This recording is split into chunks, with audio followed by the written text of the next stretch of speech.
all for coming. Tonight's a fairly important night. We're going to roll out a preliminary budget, but I'd entertain, that'll be in a few minutes, so we get some of this business out of the way. I'd entertain a motion to approve the minutes of November 14, 2018. So moved. Second.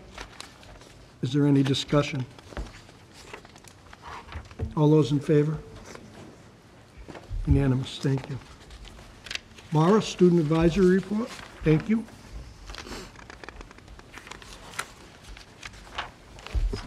All right. So December 4th was the Whitman-Hanson Row community event. Whitman-Hanson Row hosted an evening community meeting to bring together students, parents, and the community as a whole to learn about and address the concerns of substance use affecting our communities. This meeting provided attendees with the opportunity to have a voice in how we address substance use within Whitman-Hanson, including solutions based on approaches to tackling issues such as vaping, underage drinking, and the opioid crisis. December 6th was the WH National Honor Society induction ceremony. The 11th was the high school winter concert. The 14th, Whitman-Hanson Red Cross Club will be holding a kickoff to the holiday season movie night. They will be showing the movie Elf, and all proceeds will go to the victims of the California wildfires in the Whitman-Hanson Red Cross Club. The movie will start at 6 p.m. in the Performing Arts Center here at the high school. December 21st will be Panther Alumni Day. On Friday, December 21st, WH class of 2018 graduates will be visiting the high school for Panther Alumni Day. They will be giving current WH students advice about life after high school. Last period teachers can sign their class up for this program. The Panther Education Trust, or PET, is a nonprofit 501 community-based organization committed to enriching the quality of public education at WH. The next monthly meeting will be held on January 14th. You can follow the Panther Ed Trust Facebook page or at Panther Ed Trust on Twitter for upcoming news and events.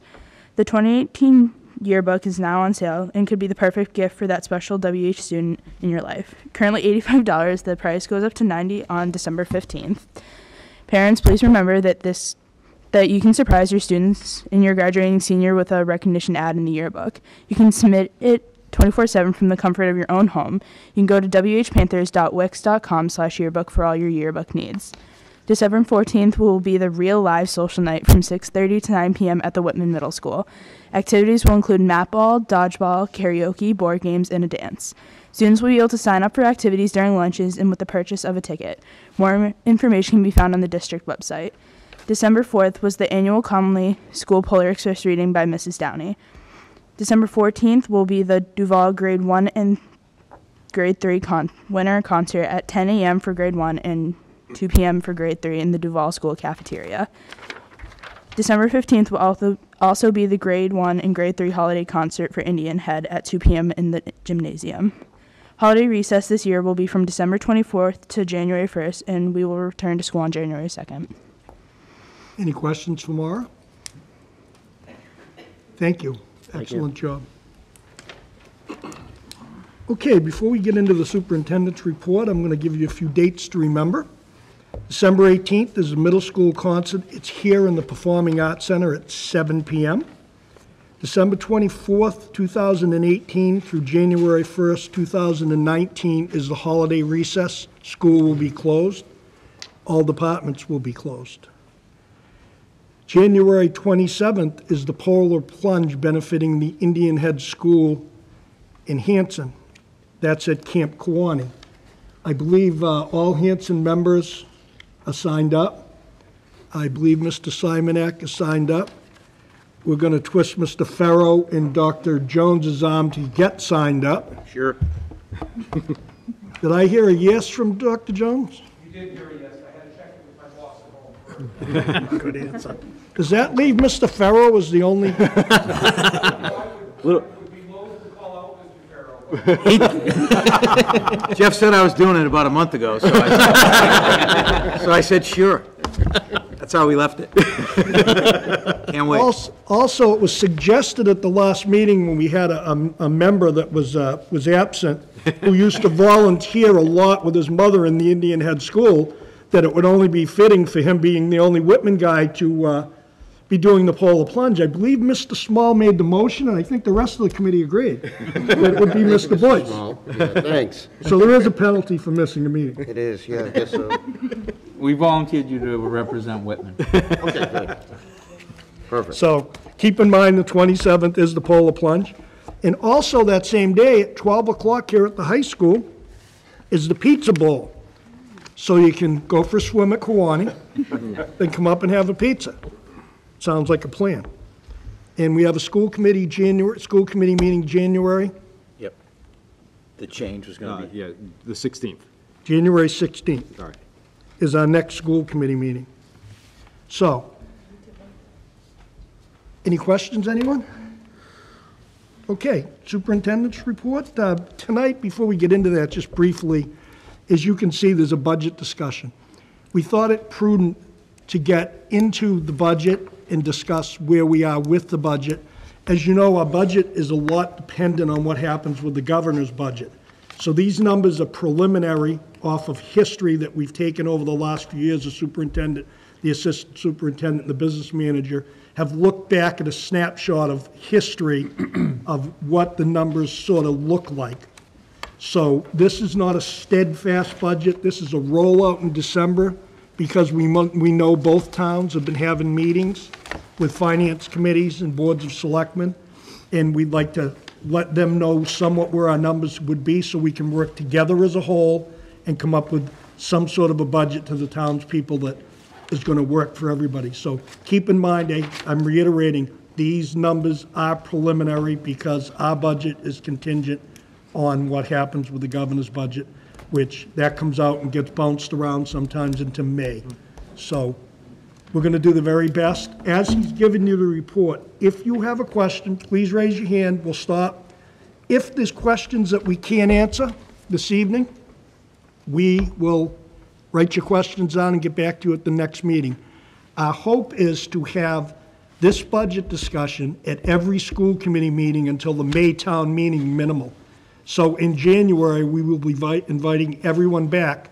We will put the budget discussion at the very front of the meeting so everybody can come in and get out, and you don't have to stay for the whole meeting if you don't want to. And it'll be updated, any new figures from the towns, from the schools, from the finance committees. It'll give everybody in both towns the opportunity to see what the budgets of the departments are, where we're going, how we're going to get there, and how we possibly can make it all work. So if you have any questions along the way, raise your hand, I'll stop them, and we'll go from there. Does anyone have any questions before we get started? Seeing none? Thank you, Mr. Hayes. Superintendent. So, first of all, for the committee, I just want to apologize and take ownership if I've misled anybody in the process of this budget.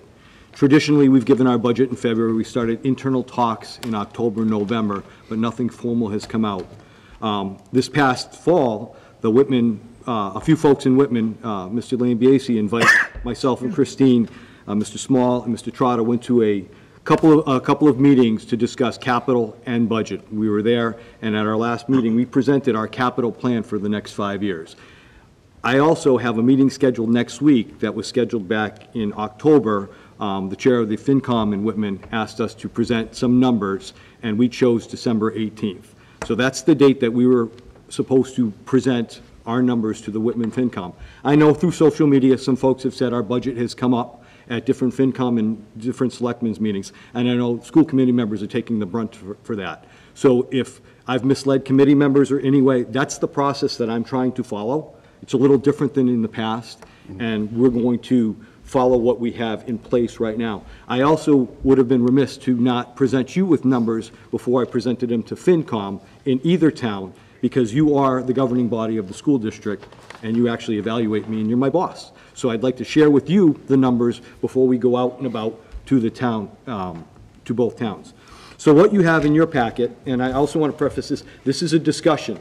This isn't our formal presentation to the communities. We will have a budget book very similar to this in February. We haven't had adequate time to really put something together in the past couple months. This is a December, January, February budget book to put together. But we have rough numbers, which I'm going to share with you, and hopefully keep it simple, because the way George and I operate as building leaders, we try to keep it simple through our students, our faculty, and now our community, so that people know what we do and why we do things. So in your packet, on the first page, you'll see that we have a proposed draft for FY '20. What we've done is broken it down by school for site-based expenses, electric, gas, custodial, transportation, phone service, and trash. We've also put in that front page our enrollments per school, what we spend out in tuitions, technology, facilities, our debt, our others, which are all our healthcare insurances, Medicare and unemployment insurances, special education costs, and administrative costs, as well as transportation. So what I'm going to do for you is break that down, and break that down for the folks in the gallery, so that, again, keeping it simple so you know where our dollars go. And if you just bear with me as we go through it, I'll give you some numbers, and if people have questions, feel free. And as Mr. Hayes said, I'm not prepared to answer a ton of questions around specifics. I haven't briefed myself in every bit of legislature, everything that DESE has provided yet. We'll have those, and if you want to have those questions answered, we'll be at the next school committee meeting, or feel free to email or call me and I'll answer those questions for you. So, as we go through this, in site-based expenses, and this is on your second sheet, site-based expenses include supplies, instructional materials, teacher salaries, para salaries, photocopier costs, substitute coverages, special education teachers, clinic supplies, curricular salaries, library staff and supplies, special education specialists, which are psychologists, speech and language folks, BCBAs, and our audit district coordinator, building insurances, English as a second language teachers, support professional support folks, professional development and course reimbursement, graduation where it's fit, it doesn't necessarily in the elementaries, but in the high school it's part of graduation, online learning, athletics, equipment maintenance, and administrative travel. So if you see under site-based expenses for our pre-K this year, we're proposing that it's going to cost $443,000, $349 to run our pre-K. They don't have any electric, gas, because that's one of our programs that we moved to the high school. Under Indian Head, with a total enrollment of 515 students, our site-based expenses are 3793, 398, and these are all projections.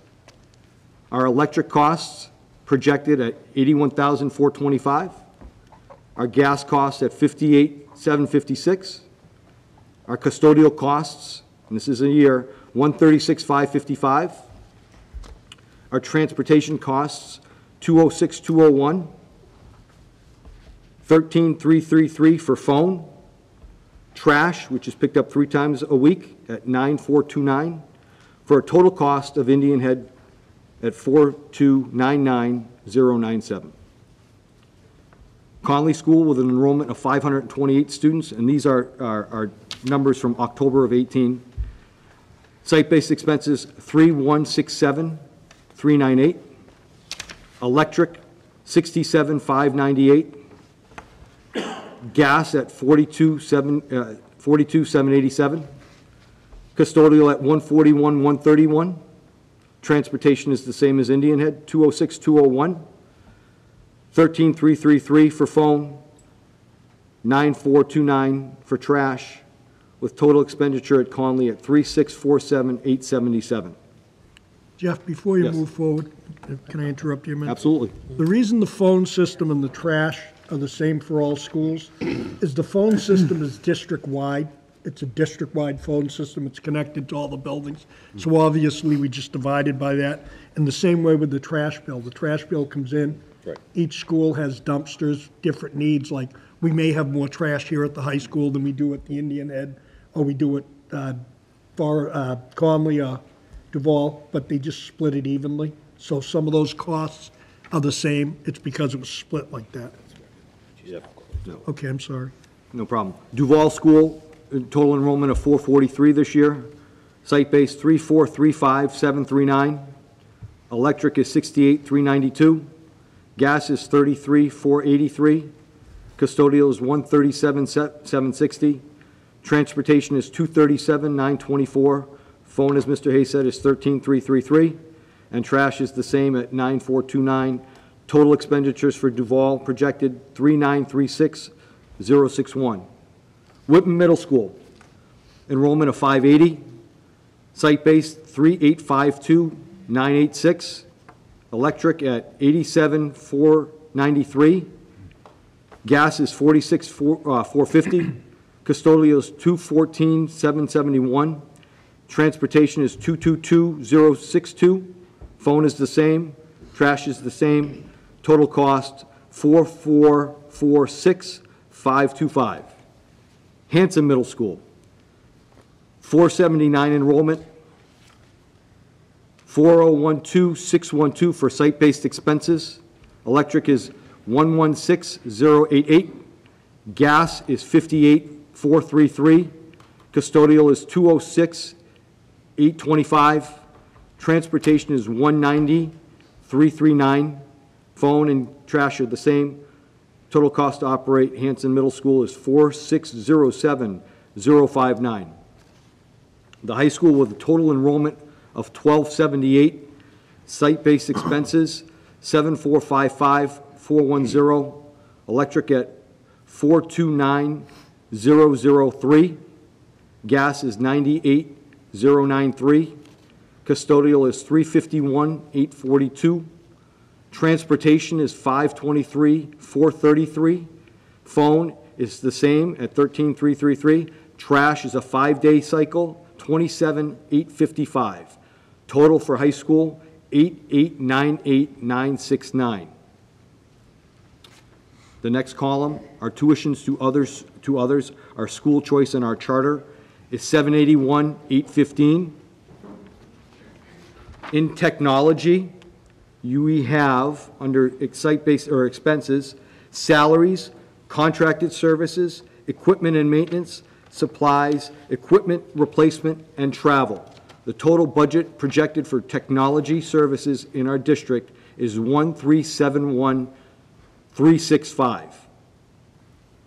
Facilities include salaries, snow removal, contracted services, supplies, building maintenance, equipment maintenance, contracted services, emergency repairs, fuel, oil, and gas, police details, and overtime.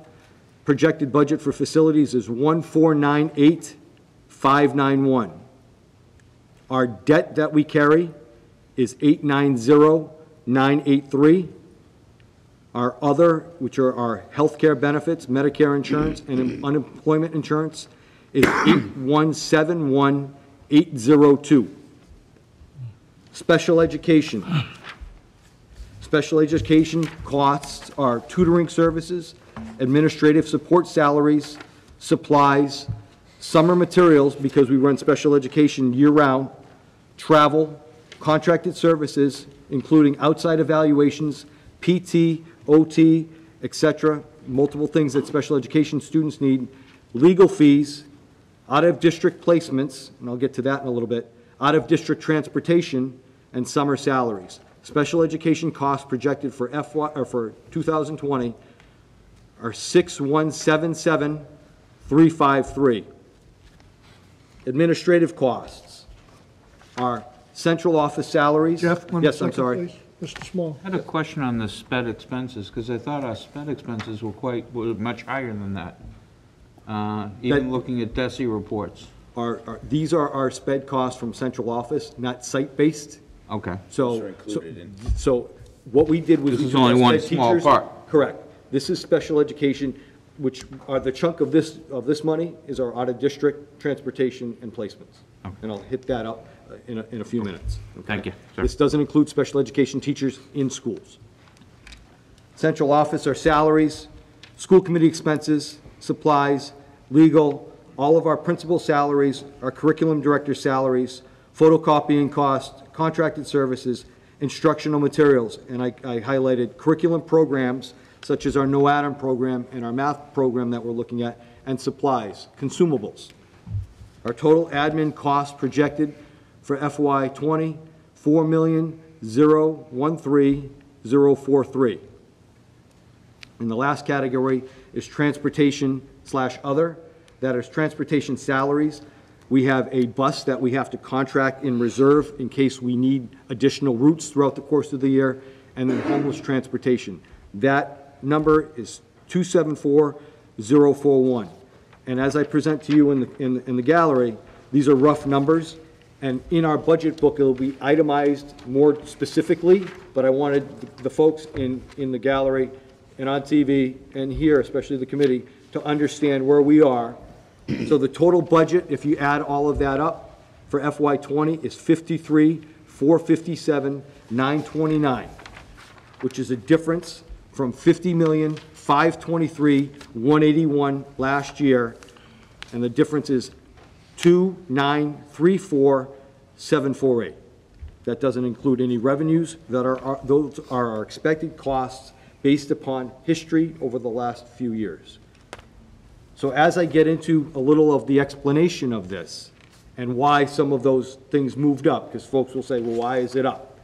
Well, in the areas of focus, as you can see, we have 6 schools and a preschool. I have 664 employees that are on our payroll. That's how many folks we pay out in the course of the year. That includes daily substitute teachers. We have a total enrollment of 3,823, ages 3 to 22. Our smallest kids start, our youngest kids start in preschool at 3, and some students by law were required to educate until 22. I threw in for you right now a recent update of our per pupil expenditure given to me last Thursday by DESE. Our state and local contributions are 11,767.46 in state. That's our per pupil expenditure as of what I got last Thursday from DESE, including the Fed, because they give us $400. Is 12,175.79. The average Massachusetts school expenditure is 15,449.62, and you can just do the math. We're a little lower than that. I gave you the numbers on last year's budget and our budget projections. Our special education costs have gone up $750,000 since last year. We're projected to do over $5 million in out-of-district placements and out-of-district transportation. Our contracted services, which you'll vote on next month, SJ, our transportation and our Smart Center contract are up 2%, 2.5% that Christine presented. And our WHEA contracts, those are our association contracts, and the only one that hasn't been ratified yet is Unit B. For 18-19, our Unit A contract was 2%, 19-20 and 2021 were 1.1 each 90 days, and that was a split. That was negotiated. And our insurance increases go up every year, 4%, 5%. So those are the numbers that we have for a level service budget. We are not adding any program, but what George and I have done this year is tried to be as efficient as possible in restructuring things that we currently have and renegotiating, and we have a Unit B contract we have a tentative agreement, which might make some funds available for us to add some program out of the current level service budget. We're not adding people, we're restructuring positions to potentially add services that are needed in the elementary school. So what I just told you folks is a level service budget. This doesn't add teachers, this doesn't add program. I've gone around to each building and asked teachers what we need, what they want, and what we should have. They feel like we educate all kids, but they do feel like sometimes some of our brightest students don't have opportunities in school or out of school to perform, and those things have been cut out of the budget. The notice increase in out-of-district placements this year, I think we've talked about, and we've cut all of our special education programs that we used to tuition in, and George has more history on that. We've cut those programs out. And now those social emotional students and those special education students we're sending out. In your packet, our special education folks gave you a definition of circuit breaker and what it is. And circuit breaker is very confusing because people think we just get every bit of dollars back that we send out to our out-of-district tuitions, that we get it back. That's not so. And down below, if you just read that through, and I don't want to read it to everyone, this will be available to folks in our budget, or if you request it, we can send it to you. but we get a percentage back after foundation is met of our special education costs.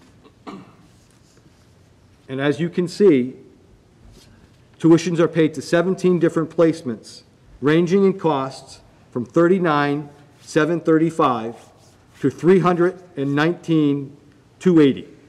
We have students in this district that were by law held responsible to educate, and it's the right thing to do in residential placements. Some of those cost an exorbitant amount of money. We will get some money back from that, but we don't get it all back. And those students at $39.73, that's all our cost. We get zero money back in circuit breaker from transportation. So we own all of our out-of-district transportation. And my rough estimate, and I don't have that in front of me, is about $180,000, okay? Excuse me, predicted, it's right there for you. Is $717,955. That's our transportation cost that we ship out. Just to be clear, for every child that is, we do not educate in this district, for every single child we don't educate in this district, we are fully on the hook for 100% of their transportation costs, and that is not reimbursable. Fred? And just to clarify, and I'm 99% know the answer, that is mandated. We cannot cut that, we cannot change that, we are required to pay that no matter what. Correct. So the process, when students go out, so some folks might say, well, if you just don't feel like educating this child, you send them somewhere. That's not necessarily the case. Most parents want their child educated home, here. Sometimes we don't have the program. And I presented last month at school committee, we're looking at building program back so that we can incur some of this and tuition students in. Back in the day when George was principal, we had tuition in costs. We don't tuition in anymore. We've cut all those programs. So as teachers have retired from those programs, off they went. And this is where we're seeing the increases in our out-of-district, because I firmly believe we have people that we could educate here if we had a little bit more money and the people in place, and in fact, then defer the cost of our out-of-districts with some tuitions in. So the historical perspective, in 2013, we sent out 37, 2014, 34, 2015, 42, 2016, 35, 2017, 33, 2018, 37, and projected next year is 48. That's why the increase in costs, okay? And on the back of that, special education put together the cost for in-district students can include above and beyond expenditures from staff for transportation, OT, PT, home-based services, assistive technology, students with devices because of different issues that they have, independent evals, and then hospital or home tutoring. We do have students that are in the hospital that deserve to be educated. We pay for that as well. So that's all wrapped into the education budget in special education. Administrative costs. Folks might say, under your admin, your costs are exorbitant, outrageous. Well, our salaries are in that, and I'll be as transparent as I need to be. My salary this year was $164,532. It'll increase to $168,645. People in town said that, you know, you're not transparent with your money. George and I are extremely honest and open. Whatever you need to know, we will tell folks. Just have to ask the question and approach it, and we will always share that with you first. But our salaries are within line, as well as our teacher salaries, within line with everywhere else in the Commonwealth, excluding the far west where the cost of living might be very different. The superintendent might make $140 out at Frontier Regional Voc Tech in I don't even know what community that's in. But their cost of living, they can buy a house for $110,000.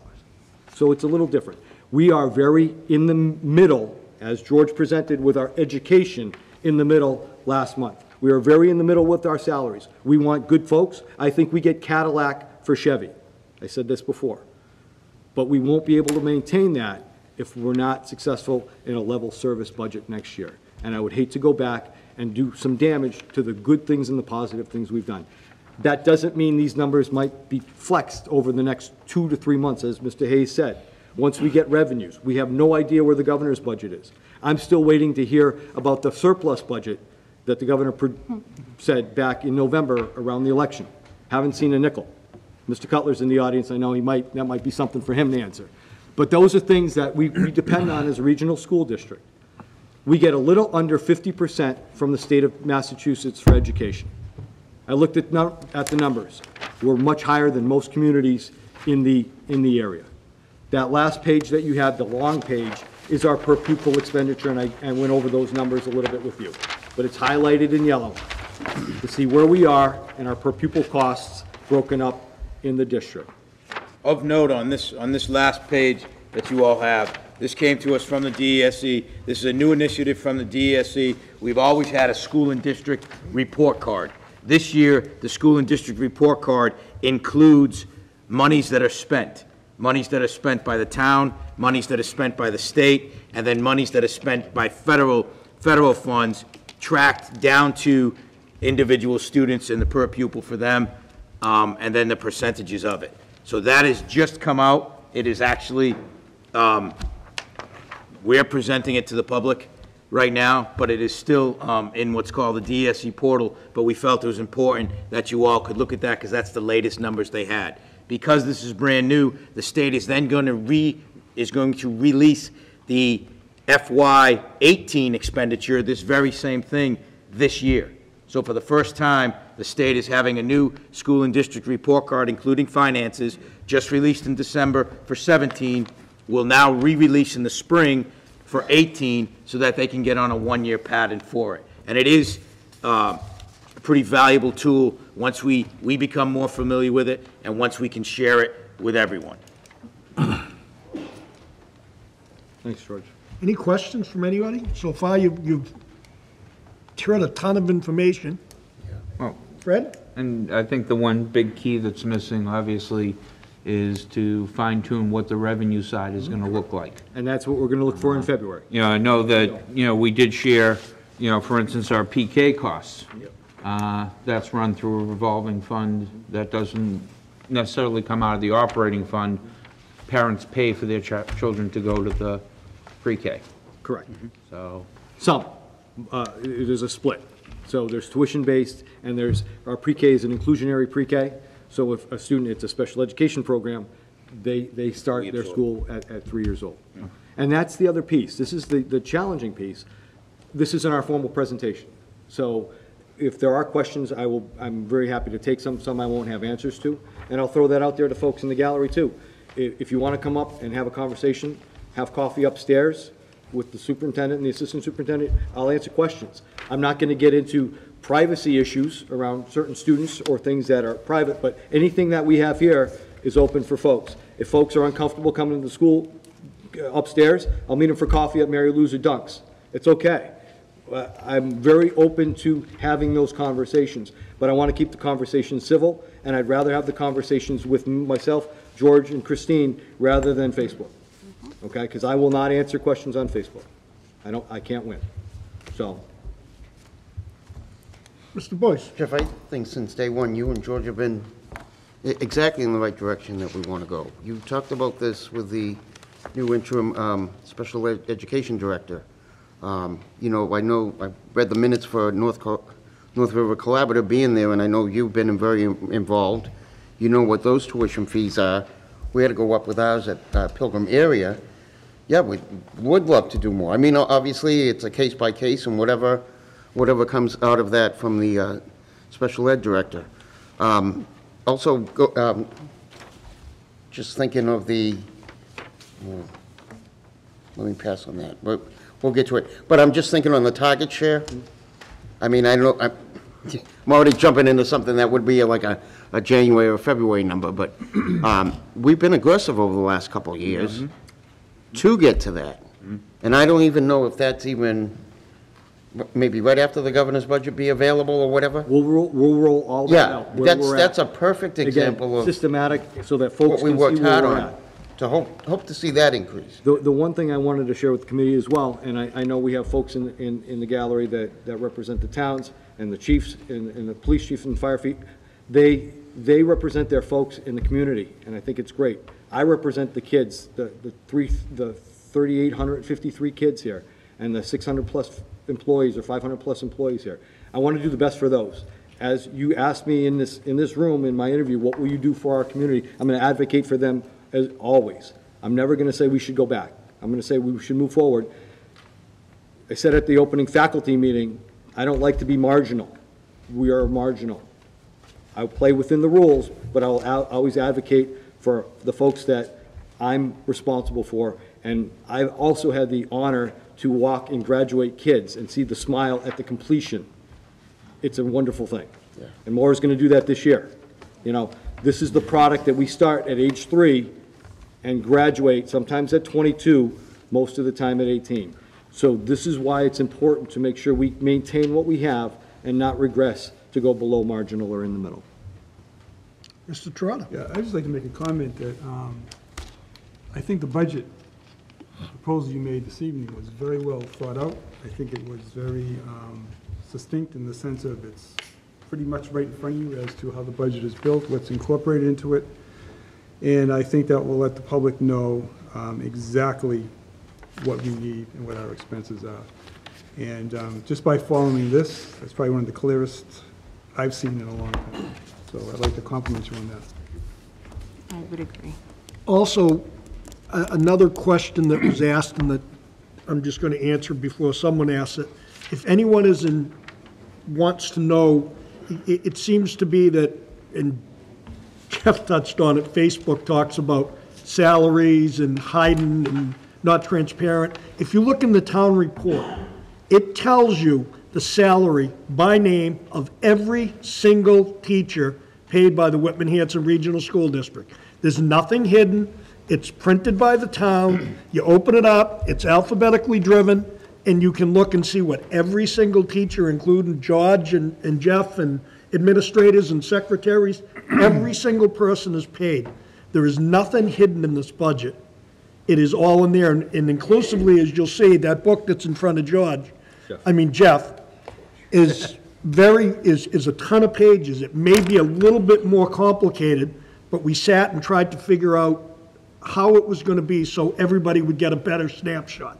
It's kind of like people talk about their electric bill and it's $112.50 and it went up 12% and so it went up $15.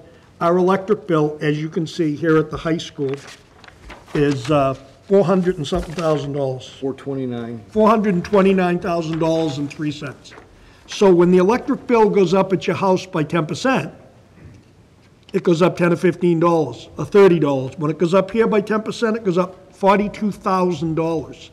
It's not a small amount. So if you look at all the electrical bills, you're talking right around $800,000 or somewhere in that vicinity. So when it goes up by 10%, it goes up by $80,000 in the school district. And it's not a small number. I'm just telling you that, you know, when you mow your lawn, you might mow a quarter of an acre. When we mow the lawn in 6 buildings, we mow over 1 million square feet. We don't use a $99 lawnmower. We use a $70,000 lawnmower. And we have a bunch of employees. So I'm just trying to get across the fact that this is a large operation that both towns here are paying to run, and it gets expensive when things go up. And when they go up, just that as an example. So that's why they broke it down better, so it'd be easier to understand what schools cost, what each school costs. And that didn't include, those figures, at the end it included the administrative costs, but it was tough to break down what every school needs for administration or special education. So that's why the numbers came out the way they did. But it's all right there. And I think they did as well as they could possibly do preliminarily, trying to come up with a budget that everybody could see. So if there's any questions, now is the time to ask them. And if we don't have the answers, Jeff and George, like they said, they'll meet you here, they'll call you, they'll get back to you. They can go to Mary Lou's, Duncan, whatever. Whatever. Get me out of the office. Chris, and then Fred. So I think this is helpful. So for our future discussions, are you thinking you'd actually be able to show current budget versus this budget so we could actually line up the increases? Sure. Yeah. And then specifically, I would be really interested in a couple very specific points. What do we see the insurance increase, which I think you'd have on here, year over year? And then could you quantify all the unfunded mandates? Sure. Like a summary of here's the grand total of all the unfunded mandates that we have. And we can give you the percentages of what we've gotten in the past in homeless, as that fluctuates, we'll do all of that stuff for you for January. Fantastic. Absolutely. Thank you. Mr. Small. In underfunded as well. Underfunded, yeah. Anything that we're supposed to get money back and anything that we don't get back. Correct. And speaking to that, and I'm probably jumping ahead a few steps, Looking at where we can increase revenues, and there's a couple of definitive areas, at least in my mind. If we look at our Chapter 70 funding, it's flat. We're put into the hold harmless category, and if we look at the Foundation Review Committee that just concluded 4 separate scenarios of how they would like to see the foundation budget recalculated, under any of the 4 scenarios, we do not see an increase in our Chapter 70 funding. And that's very common to regions. Regions are penalized in that regard. What I would like to see our state do somehow is tie in our Chapter 70 funding to a percentage. Instead of giving us a $25, $50, $55 increase per pupil, if they gave us a 2.5% increase on our Chapter 70 funding, because our towns can't sustain when they're only giving us 0.54% of an increase. The towns, they don't have the capacity. And if they could do that, I think we could solve a very large problem. Regional transportation, we were lucky, we picked up, I think it went up to 72% this year reimbursement, as opposed to 65 that we had seen in years past. If we could make strides on that, make strides on increased reimbursement for circuit breaker and McKinney-Vento homeless transportation, those would be the areas that I would hope that our state reps could, and state senator could advocate and be able to increase for us. Just on that, again, we're talking about costs. The average cost per day, or the cost per day currently right now is, to run our buses for the day, is $88.11.64. $8,811.64 to run our buses every day. That's Which mandated. by statute says that they will fully reimburse us. But just giving you that perspective, when Mr. Hayes was talking about lawns, it's not just the bus going back and forth. It's $8,000 per day, or $8,800 per day to run our buses. Does anyone have any budgetary type questions before we move on?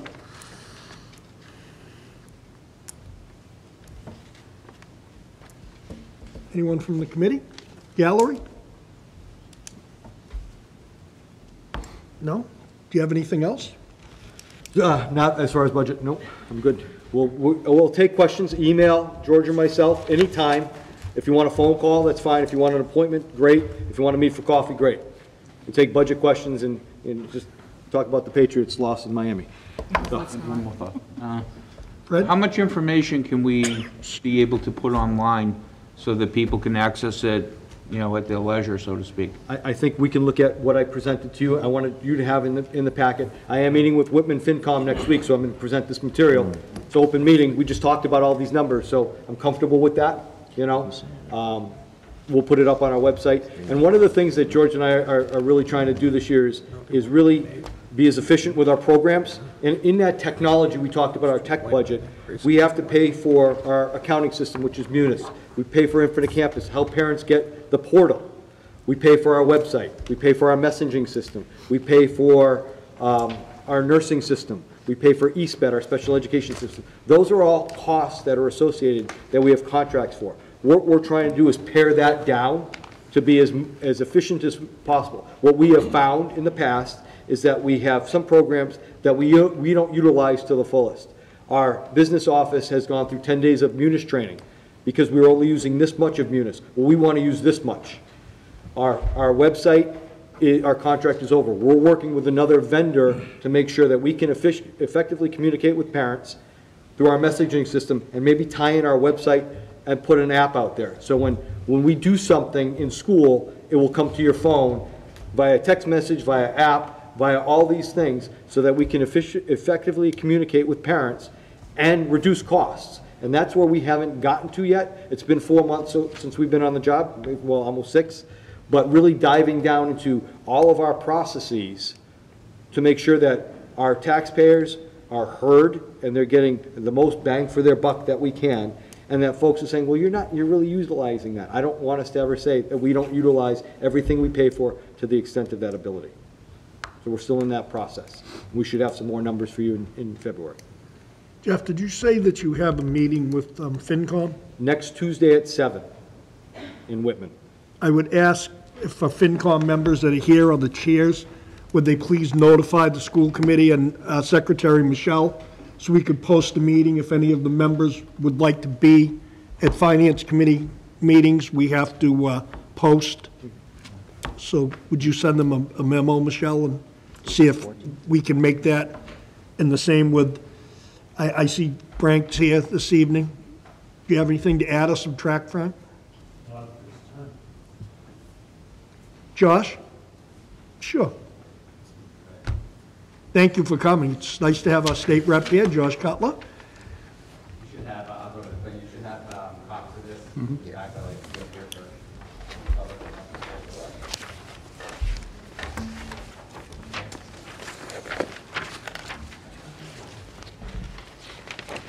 Good evening. Thanks for inviting me to join you again for our discussion. I bring good tidings from Senator Brady and Representative Deal. They're unable to come tonight, so be kind to me. I have no backup. That's why I'm wearing the beard. So there's no check, Josh? No. On a serious note, I did want to, he's not here unfortunately, but I did want to extend my thanks and recognition to Representative Deal, who's obviously leaving the legislature, and it's been a pleasure to work with him. Even though we're not from the same party, we've always worked together.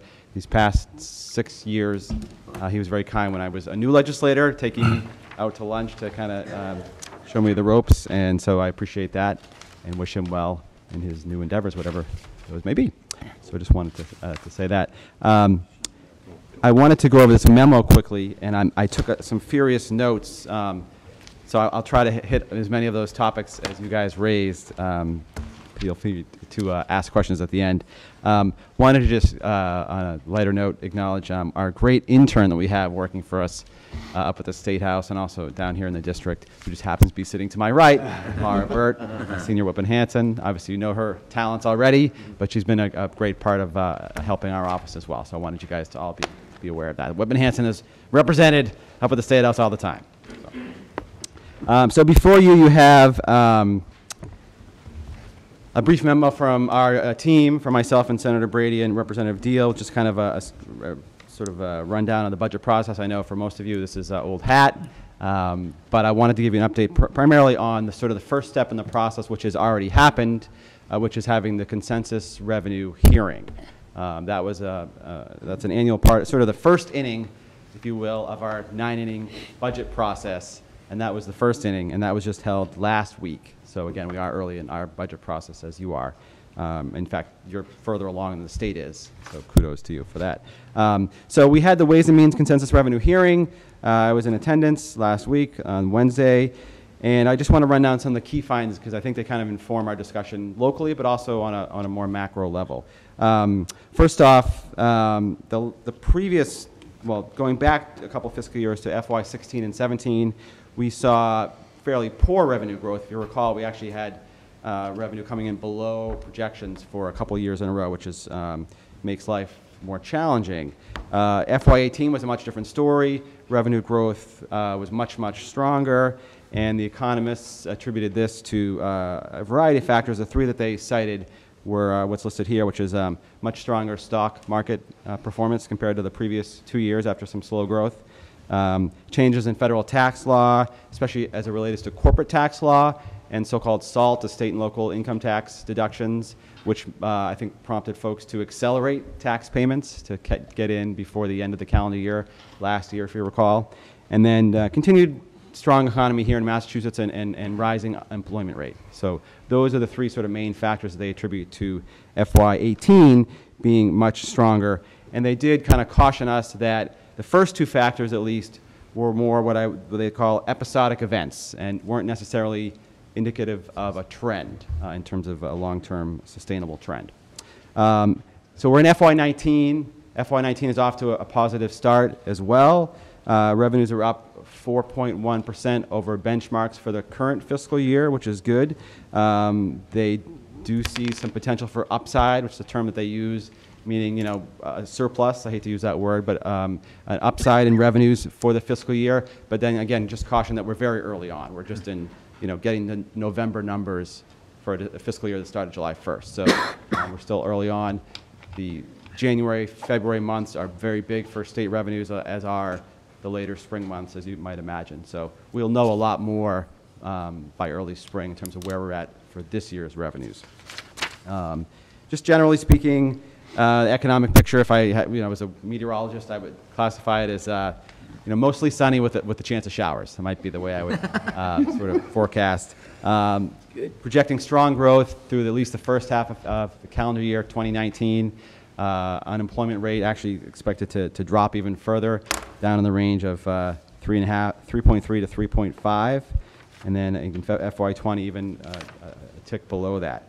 So for FY20, so for the next fiscal year, which is what we're planning for now, they're projecting revenues to be in the ballpark of, the range of 29.2 to 29.38 billion, or an increase of 2.9% up to 3.5%. This forecast includes what's expected to be a reduction in the state income tax, so good news for everybody who pays income tax, which will be dropping it from 5.1% to 5.05% in January of 2019. And that it's expected that will drop again from 5.05 to 5.0 in January of 2020. And that is because of triggers that are built in because of the economy. So I can't take credit for that, but that is expected to happen. So they were careful not to talk about the word recession. No one wants to talk about that word. They did stress that this kind of growth can't continue. It's not sustainable. And while they're not projecting any kind of recession in 2020, they do expect some slowdown in growth. Okay, so just want to kind of put that out there. And that's for a variety of factors. Some of the global factors, global economic factors, trade tariffs, a cooling housing market, which they expect with a federal rate hike, and then political instability can contribute to that as well. So one other just note in terms of, and this gets to one of the questions that Fred had, or someone had asked about, our state stabilization fund, which is sort of our rainy day fund, if you will. We had at one point over $2 billion back before the Great Recession. And after that, and obviously several years of anemic growth, we dipped into that rainy day fund, and it had dipped well below $2 billion. And as a result of that, we saw actually the state's credit rating downrated by one of the major rating agencies. And I know for most folks, it's like, why does that even matter to us? Well, it matters because it affects our borrowing rates, and so it affects what we pay, and so it affects everything else.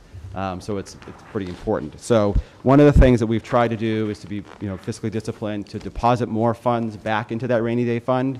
And so we did put a big chunk of the surplus, and I put that in air quotes because it's not really a surplus, but we did put a big chunk of that back into our rainy day fund, over $700 million during the last fiscal year, to get that back up over $2 billion, which we hope when it's come time to do another credit analysis will help our case.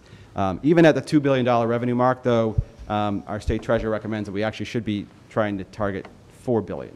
So still some growth there. So that's sort of the report that we got. The next step in the process is that they'll actually come up with a single consensus revenue figure, and that will usually be released in early January. And that is the key number upon which the entire state budget is basically built. The governor will base his budget on that figure, and as the year goes on, and if we get any new information, we'll make adjustments. But that's the basic baseline, the foundation, if you will, the house that we build our house on, is that foundation, that consensus revenue figure. I don't have the figure now. I wouldn't want to speculate, but you can kind of, I think, guess based on some of the information I've given where in the range it's going to be. After that, of course, and again, this is maybe more folks who are in the audience or watching at home, since I know you guys know the process pretty well. The governor will file his budget end of January, early February, except in rare cases.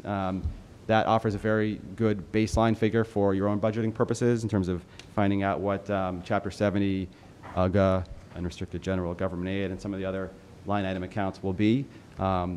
Only once in my now 6 years has the final number ever been below that, and that was the very first year when we were still having more economic concerns. So that's a good baseline, and usually the number only goes up.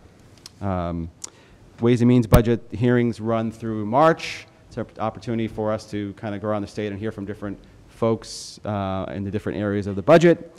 And then, as you know, the Ways and Means budget comes out in April, and that's an opportunity for us to make amendments, try to advocate for different line items, and that's when I know my phone will start ringing off the hook. And then eventually the Senate takes up the bill, takes up the budget. We have a conference committee that irons out the differences, and then hopefully we have a final budget to the governor by the end of June, and then we take care of any kind of overrides or final vetoes and have it done by July 1st or very close thereafter. So you have all that information here. My contact information is here, along with Senator Brady and phone number. Just want to note that probably next term our phone numbers may change, so if you need to get a hold of us, let me know. Happy to talk further about that. Mr. Chairman, if I may, just wanted to address some of the topics that were already raised. Thank you so much for all the great questions and issues. So in the current fiscal year, FY19 that we're in now, of course, no budget is perfect, but I felt pretty good about what we were able to do in a lot of local aid accounts in the current fiscal year. It's obviously never as much as we would like, but if you look at some of the numbers, and I'd just like to run through them quickly, we saw, for instance, in unrestricted general government aid an increase of 3.8% over the prior fiscal year. We saw with Chapter 70, and I'll come back to some of the formula kind of questions that I know folks have, we saw an overall increase of 3.4%. For charter school reimbursement, we saw an increase of 8.4% over the prior fiscal year. Special ed circuit breaker, I know that was brought up earlier, and we did increase that to a 72.5% reimbursement rate, which is an increase of $25 million over the previous fiscal year. McKinney-Vento, I know it's always a favorite. We did increase that by $9 million, which was a 12% increase over the prior fiscal year. And our favorite, regional school transportation, was funded at 68.9, and I believe we, by the math, we got up to 75%, so very close. We're at 75% reimbursement rate. And just as a point of sort of, I guess, editorial commentary, I think the pushback that I hear from folks up at the state level in terms of the regional school transportation is they don't want to get to 100% because they feel that if they do that, the towns don't have skin in the game, so to speak, and won't have that incentive to find efficiencies. And so I think we have to find kind of a way around that. And Auditor Bump had come up with a report last term, and she had some good ideas about coming up with stipends to encourage districts to find efficiencies, so there was still sort of skin in the game for the school districts. We did make some sort of tentative steps towards that during the past session and established a regional school transportation study commission to look at some of those equity issues. Also, they were tasked with coming up with some alternatives. I know one of the things that was talked about was using, having more integration with regional transit authorities, so like GATRA, to provide some of those services. So that's something that is actively being looked at, and I know, I hear it from you guys every time I come, and I appreciate it, and don't get me wrong. And I know other legislators do as well, and it's something we're definitely looking at hard. I just, I don't want to make promises, but I know that's something that people are concerned about.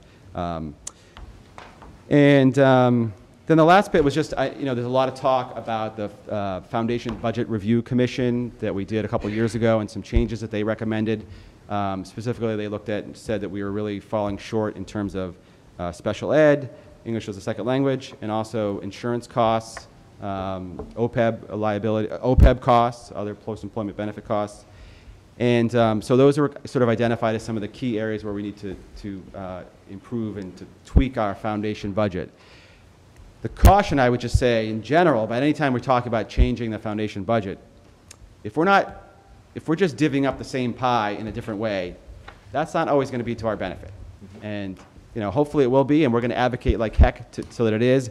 But we have to increase the size of that pie. That's the only way we're really going to get more money in a substantial way back to our school districts. Because unfortunately, and I don't want to put urban, suburban folks, pit folks against each other, because we all have our needs. But we're not going to win that fight against the urban school districts. They're always going to get a bigger share of the pie. So we have to find ways to make the pie bigger overall. One note of good news that I would like to make sure folks are aware of, in the current fiscal year, FY19, we actually got 30% of the way towards the Foundation Budget Review Commission's recommendations through our, sort of not piecemeal approach, but through our small bore, changes, even without the millionaire tax or other big major new sources of revenue. So we made some significant progress. We made 30% of the way. That's real progress. Hopefully we will make more progress this fiscal year. It's too soon to know, but I think that's important to note. I am very sure that the issue of school formulas will come back up again this year. It was one of the big things that was debated in the last session, and both branches passed different bills, and they weren't able to iron out the differences before the clock kind of ran out. So I know that will be a major focus, and I expect that there will be some sort of bill passed. I still am just naturally cautious about whether that's going to be a big benefit to us or not. So, though I think those are sort of all the big things I wanted to hit on. Happy to take questions given all that, and just with the understanding that we're in the first inning of the game. But Red, how did I know? I actually have a note here. Red may bring up. Be prepared to. Well, I will say that everyone in your office is always very helpful, and it's very appreciated as far as that goes. I just got to say, it disturbs me to know that we increased Chapter 70 funding overall in the state by 3.4%, but yet our increase was 0.5%. That's scary, and it really strangles us. The towns, I said it before, and I know you understand the plight.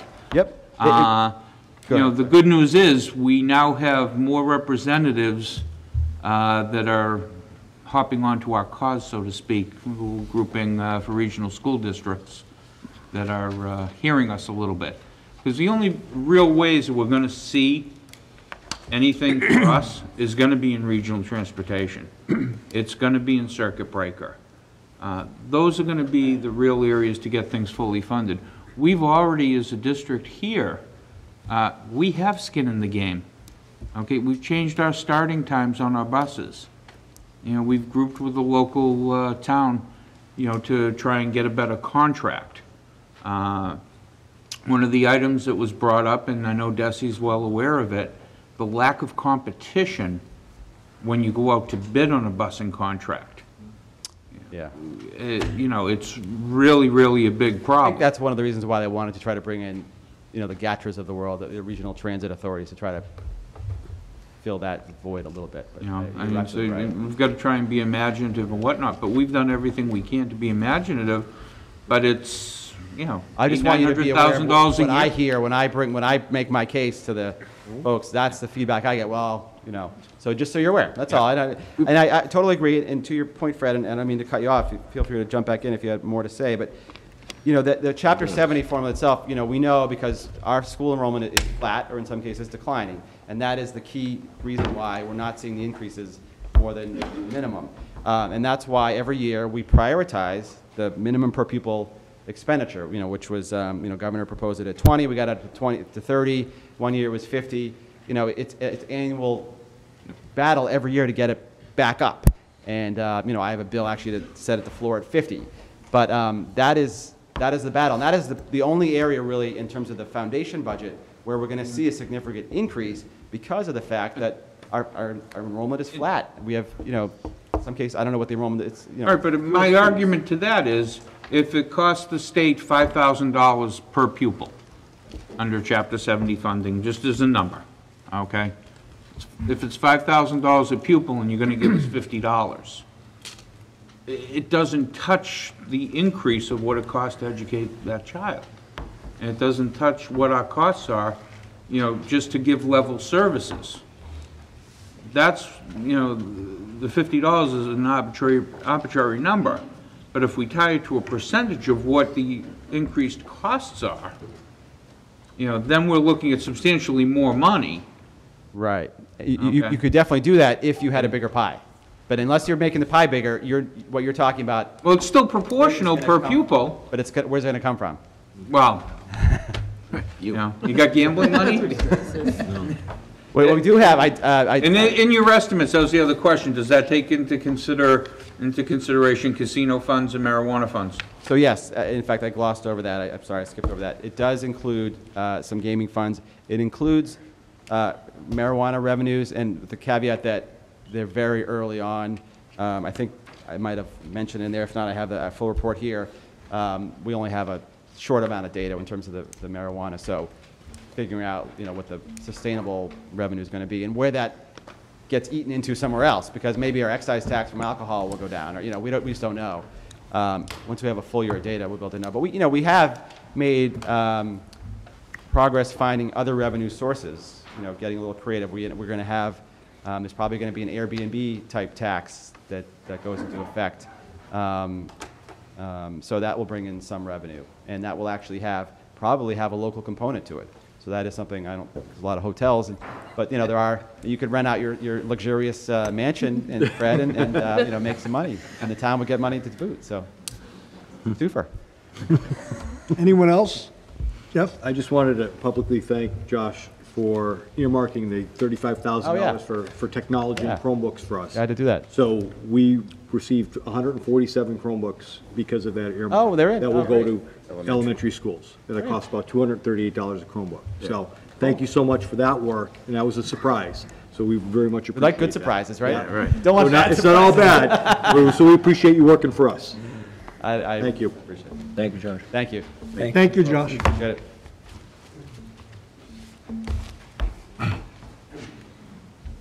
Sean Kane, 31 Forest Street. Just a comment on the state aid. What I've been trying to pay attention the last couple of years, especially to how state aid affects not only the school budget but the town budget. And for me, it seems to be that if you look at how much state aid we get compared to how much our neighboring towns get, we get way more. Not like $100,000 more, but millions more dollars in state aid. Really significantly, it's hard for me to state how much more money we get than they get. And maybe getting some feedback from Josh Cutler would be helpful, but I think we need to hear a bit of truth. I think as we look forward to create a sustainable budget moving forward the next 5 years, I don't think we can realistically ask the state for more money. If you ask them to revisit the foundation formula, I think what you'll find is we get too much, and not by a small amount. Again, I can't overstate that. It's like 63% of our foundation budget is covered by the state. Towns around us, it's as low as like 39%. It's not even close. So as we step forward and as we're talking to people about not just a Band-Aid or something small to help us just get through this year, we need to really look at a sustainable budget. And I think the bit of truth is the state's not going to come in to help. We already received too much state aid. So it's got to come from somewhere else, because I don't think it's a realistic option, honestly. I hope I'm wrong. I hope he can stand up and say, we redid the formula, and despite those numbers, Whitman deserves more money. But I think we get really the lion's share of state aid. But sorry. Go ahead, Mr. Boyce. Don't we, though, Sean, have this word out there, like I was mentioning, and wasn't sure if it was the right time or not, the target share where money grows? Based on that, I mean... I know what you're talking about, and... It's not, we're not, definitely not apples to apples with East Bridgewater, Abington, so on, but we're apples to apples with other regional districts. maybe We were it'd be always helpful to like do towards some the of that top analysis. with Dudley Charlton. And, you know, it was always, and we just slowly have lost that momentum there. I don't see that. I hope maybe we could put out a report to see, but based on the numbers that I'm running, I think we really receive tons of money. Yeah, but what do you think the target share does for us? Add kindergarten. What with that, we talked about, I mean, we were talking about that at great lengths last year. Honestly, Where would that bring us to? I've been looking at the last 2 budget presentations, the last couple weeks. And there was one line, actually, and I remember reading it. It said, the state wants us to be at 59% or something, and we're at like 63%. And I was thinking, that's not so bad. It's like 4% off. But they changed it. I was reading it wrong. Right now, the state picks up 63%. They want us, the local community, to pick up 59%. Right now, we're only picking up like 40%. You know, so it's like a big gap. I just don't. I think the problem is they've given us so much state aid over a period of time, and we've allowed our taxes to stay low and to fund some other programs appropriately. And now they're pulling back just a little bit. That's why the held harmless clause. You know, so we get the held harmless, not going to take away maybe, but they're not going to give us more. You know, and I think that's the bit of truth. And moving forward in the next 5 years, having that projection, it only gets bigger and bigger. So whatever we do, I think in the coming months, it has to be a sustainable budget over the next 5 years and how we can close that gap. Otherwise, small increase in funds might put a Band-Aid on something this year, and then we'll be right back to where we were. And that's a major part of the problem that seems so difficult to solve right now. Well, why just 5 years? Oh, Why not 10? Why yeah, not 20? sure. We're just in the future. 50? Yeah. I know, but I mean, that's what it is. No, I mean, the What it point comes down is, to. if the budget's growing at 3% or so, but we're only getting from the state of the 24 or 25 million, it's only going up, not even 1%. And as aggressive as we were to ask the town for more, we ran the tank dry quite a few times. I don't know, I don't know if I could see myself asking for those huge numbers. I'm just talking math. The math doesn't add Okay, up. well, same thing, but I just can't imagine it. There's gotta be something that, we signed a contract with the state, basically, we married them. Yeah, we're regional, and you said these things. Fred? And the town's made decisions, okay? And I'm not going to get into a debate about one department, another department, et cetera. That's not what we're here for, okay? We're here to talk about a school budget. And a school budget that's been predicated upon receiving Chapter 70 funding that has been very generous over the years. Right about 2008, they started cutting us back. Okay, there were years we received a $2 million increase in Chapter 70 funding. And the reason we received that is because we did what the state asked us to do when we regionalized. Okay, we combined our expenses and we were told, you do this, we take care of you. Okay, and now they've gone back on their word. Not Josh himself, because Josh has always been an advocate for us, but now the state has stopped. And the only way the state can fix it, in my mind, Bless you. in my mind, doing simple math, is for them to give us a reasonable increase percentage-wise. Tie it into our per pupil, you know, you can weight it out exactly. You're saying, well, you don't think that it's fair and you don't think that we're going to see it. They're like the crack dealer on the corner, okay? They called us up, they got us in, they hooked us in, and we drank the Kool-Aid with them. Okay, now they're taking it away.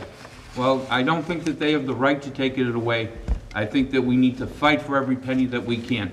Now, realistically, at the end of the day, it may be scraps that we end up with. Okay, it may be $100,000 in regional transportation. That's $100,000. That's what we were able to accomplish last year. Okay? Go at it systematically, bit by bit, and fight for every penny. And yes, we've got to work with the towns, and we've got a big problem this year. And it's not just this year, it's next year, etc. And our townspeople are going to have to end up deciding what do they want our towns to look like. Yeah. Okay, so agree that's with all going to be that. the end result. But as far as the state's culpability, they are absolutely positively responsible, in my mind. I just keep trying to put myself, I want to gain a better perspective, and I think, what if I was from East Bridgewater? And East Bridgewater has some significant problems right now.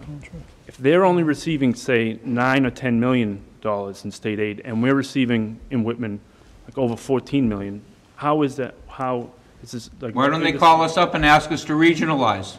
No, I just. That would be a solution for them, wouldn't it? We got the money because we regionalized, now they took it away. Right. What East Bridgewater does, that's their problem. Yeah. We get screwed by the state by taking money out. When we regionalized, they was gonna pay for stuff. We lived fat and on the hog for all those years. I'm with you. I hope they give Yeah, us but more I mean, money. to I compare just us think to the other, truth is to we're not compare us to gonna. other cities and towns in the area, it doesn't compare, Sean. You know, we made a contract with the state, they took it back. I mean, yeah, we were getting a lot of money, but we were supposed to be getting that money.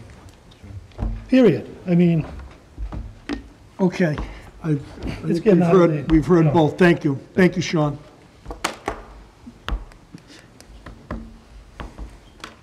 Leila Donovan, 81 Old Mansion Lane. I wanted to go back to what you were saying about communicating with parents and apps and stuff that you've been using. I absolutely appreciate all the posts that you've made about visiting teachers, and I think you're preaching to the choir here. We all know you're approachable and available to us. I would love everyone else in town to know that, and reading the budget that you presented here, again, I feel like it's preaching to the choir. I can only hope that the naysayers in town who are watching tonight, or that they're going to watch this at some point, but I have to assume that they're not watching when you share all this information. So I hate to ask you to do more, but I would love to have that shared as publicly as possible, every meeting, everywhere possible, so that when you guys are fighting like crazy with the state, we need you to do that. And then when us parents go out and fight like crazy in town and try to talk to people and explain what's going on, I don't have to hear again that they don't tell us what the numbers are and they don't share the numbers. And now it's turning to, even if they share the numbers, the school committee is untrustworthy. And it makes me furious to hear that. So I'd love to not have to, defend you guys in that sense, if all that's out there as publicly as possible, because it won't be just the state giving us the money, and it won't be just the town. We definitely need both sides, and you guys please keep doing what you're doing, and we'll do what we can in town, but I think that would help us help you, if that makes First sense. step. It's December, it's our first step. Yep. Tell me the hot spots in town, we can go, you know? We can travel in roadshow. Yeah. What I will say is, when we do go out and do the traveling roadshow, if parents can bring a couple people, so we're not Yep. preaching to the choir. I can use social media as much as we can to publicize. We can do YouTube videos. We Yeah. can do all kinds of little things, because this is who we are, this is us.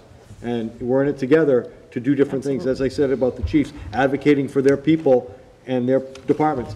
100% agree. Yep. I've got to do the same. I think get it it out can all there. be a great team, and that would just be my 2 cents, that we can all help each other, you know?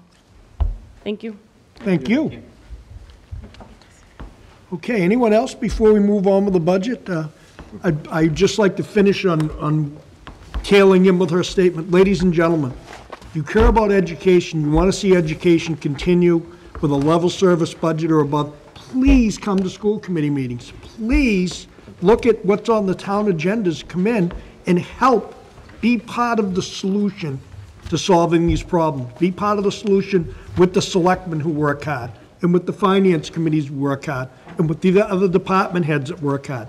Be part of that solution and come and help. Let's work together. That's why we asked everybody to come and see if we can put our heads together and get it going, so we understand where we're going to be at and where we need to go to. Because as you can see, the funding is a problem.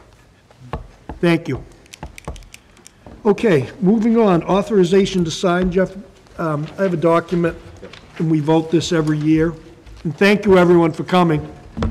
We vote this every year, and Jeff is obviously the new superintendent. At the December 12th meeting, 2018, we voted to authorize Jeff Simonak, superintendent of schools, to make and execute and approve contracts on behalf of the Whitman-Hanson Regional School District. I would entertain a motion to accept this document as read. Second. Do I have a motion in a second? Yes. Any discussion? All those in favor? Thank you. I'm going to sign and give it back to Michelle. Thank you. I say it's more than 1 year then. He's term is super. No, it's for the new superintendent. Yeah, It's not. What, Fred? it's for the period as the Yeah. acting superintendent, no. Yeah, we can do it yearly. Okay, school committee news and updates. I believe that you've heard, I told you the dates to remember. Charting the course. Charting the course is, we are lucky enough to have charting the course here for you folks, for school committee. MASC will be here on February 2nd. It's a Saturday, 9 a.m. I'd encourage everyone to come. Mr. Scriven will be there as a new school committee member, but it's going over February 2nd. Right, the week after the polar plunge. Thawed out. Still pneumonia. Thawed out. Man. Yes, very thawed. But I'd encourage you guys to come. I think it's a good, I've gone through a little bit of it through my superintendent induction program. I'm going to try to make it as well, just giving us a way, an avenue, and learning different ways of what school committees should be advocating for, their rules and responsibilities around that. It'll be new for me as well. So February 2nd, 9 a.m. up in our new central office room, meeting room. Or it might be in the library. Here. Or in the library, depending on, because this is folks from all over the area that will be there. Yeah. I think we have Michelle to thank for that, too. She Yeah. kind of put the arm on, Mr. Hardy? yeah, So, yeah. school committee members from other districts. Because usually if you do charting the course, it's out in the western part of the state. 495 somewhere, yeah. So, Mr. Scriven, you got it a little easier. Thank you, I Michelle. was in Plymouth, it wasn't bad. Any other question? Oh, warrants. That's right. I'll do that one. The team of Jeff and George have come up to try to simplify the warrant. Sometimes there's confusion when we're signing warrants, whether it's the warrant committee or any one of the 10 members of the school committee.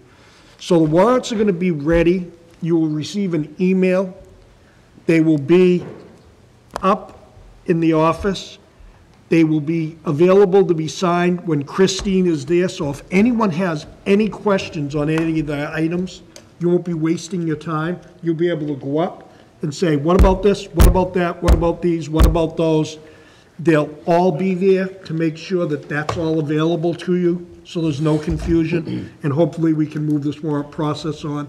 If anybody's confused with it, it'll be someone there to ask. Because at other times we've had warrants, and I think tonight I saw some of you guys signing warrants. We're going to try to get it, they're going to try to get it, and Christine, so it's all right in one place, right in one time. They're all available, so if there's any questions, there's no problems. Any questions? Okay. New business, we don't have any gifts. We don't have any surplus. We don't have any field trips. Oh, That's almost a miracle. Want to make one? Warrant Subcommittee, I'd entertain a motion to accept the minutes of November 20th. So moved. Second. Discussion? All those in favor? Unanimous, thank you. I'd entertain a motion to accept, excuse me, the minutes of December 6, 2018. So moved. Second. Discussion? All those in favor? Unanimous, thank you. Policy One sub, abstention. I'm abstaining. I'm sorry. I'm abstaining. Oh, I'm sorry, I thought it was unanimous. Fred's abstaining. December 6th. On the December 6th one? Correct. Okay. Policy Subcommittee. I don't believe there's been any meeting or any changes. Facilities and capital improvements. Haven't met. Matt, you gave a report last time. Last meeting we did. Legislative update, I think we heard it. yep. Pilgrim area, Dipno Tom has officially started with us. Yep. Great having her energy. Our meetings are generally the first Thursday at 6 o'clock at the Hatch Building in Pembroke. Public is welcome to those as well. But we're off to a good start so far for this year. It's tuition-based, and it's a whole different thing than what you see us do here, either monthly or actually year-round. Thanks. But it's a wonderful school and a great collaborative. The number of schools they have is, I think, 4 or 5. Independence Academy, Seaside, and I'm going to miss a few names, Paces, but Pilgrim area. And I know I mentioned earlier Jeff representing the North River. That's just a wonderful group too. You know, hats off to them. Sorry the tuitions went up for us. Yeah, right. You know what, it's just that same thing everyone feels, is the sustainability and being able to move forward. Any questions for Mr. Boyce? Did we get our check, Christine, yet? We're supposed to get like that, I talked about it 2 months ago. We were getting money back from Plymouth Area Collaborative. Oh, we did, thank you very much, thank you. That's awesome. That was something we hadn't done in a few years, and so we gave money back. We had it, you know, we went over our excesses and so forth, and we found that, I think it was a distribution, I'm not even recalling the percentage, but out of the 8 towns, 7 of them received money back, so that's really nice. That's good. Thank Any you. questions for Mr. Boyce? Is there any chance you can get them to do the polar plunge with you? I probably could. I'll bring as many people as you want. You want me to start asking around the JFK? Yeah. How about the Friday volunteer at the other end of the desk? Too old. Okay. Certainly. Negotiations Subcommittee, we have reached a tentative agreement with Unit B. It just needs to be ratified, which I think is going to happen fairly soon, Kevin. Yeah, so anticipated for the January, I believe it's 16th. Yes. Yeah. Okay. All right. I'd entertain a motion to adjourn. So moved. Second. All those in favor? Thank you. Happy holidays, Merry Christmas, all of the above. Thank you all. Oh, my God.